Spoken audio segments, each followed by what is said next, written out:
অধ্যাদেশ জারির মাধ্যমে সংবিধান সংশোধনের পক্ষে মত দিয়েছে খেলাফত মজলিস ও বাংলাদেশ লেবার পার্টি।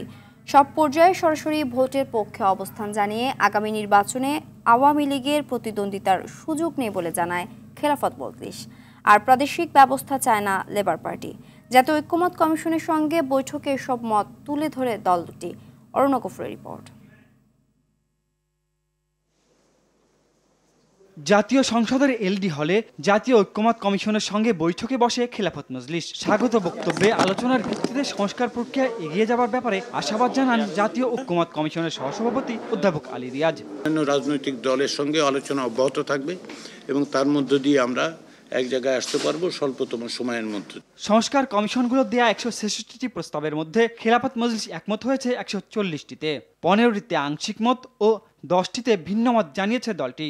দেশের অধিকাংশ মানুষের বিশ্বাস হিসেবে আল্লাহর উপর আস্থা ও বিশ্বাস সংবিধানে রাখার প্রস্তাব খেলাফত মজলিসের। দেশ সংবিধানে একটা ধারা থাকতে হবে, ইসলামের স্পষ্ট বিধান বিরোধিতা করা যাবে না।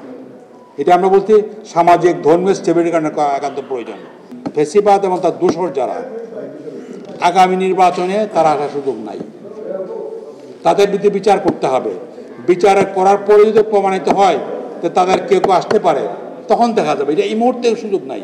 দিনের দ্বিতীয় দল হিসেবে ঐক্যমত কমিশনের কাছে নিজেদের মতামত জমা দেয় বাংলাদেশ লেবার পার্টি। কমিশনের প্রস্তাবের 147টিতে একমত তারা, 12টি আংশিক আর 7টি বিষয়ে ভিন্নমত জানান নেতারা। কালো টাকার মালিকদের নির্বাচনের বাইরে রাখায় জোর দেয় দলটি।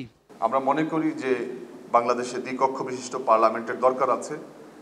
আমরা এই যে 4টা প্রদেশের কথা বলা হয়েছে, আমরা এই 4টা প্রদেশকে আমরা সন্দেহের চোখে আমাদেরকে দেখি। আগামীতে যেন কোনোভাবে ফ্যাসিবাদ মাথাচাড়া দিয়ে উঠতে না পারে, নতুন কোনো ফ্যাসিবাদ সৃষ্টি না হয়, এজন্য আমাদের আইন করা লাগতেছে, এজন্য আমাদের সংস্কার করার প্রশ্ন আসতেছে। এজন্য এই সবগুলোকে মাথায় রেখেই কিন্তু আমাদেরকে এই সংবিধান সংশোধন করতে হবে। এজন্য আমরা বলেছি যে এগুলো অধ্যাদেশের মাধ্যমে সম্ভব নির্বাচনের আগেই সংস্কার প্রক্রিয়া শেষ করা সম্ভব বলেও মত দেয় লেবার পার্টি ও খেলাফত মজলিস। আমরা নির্বাচনে পড়ে যাই নাই, আমরা সব 4 নির্বাচন আগে হয়ে যাওয়া উচিত। অরণ্য গফুর, RTV, ঢাকা।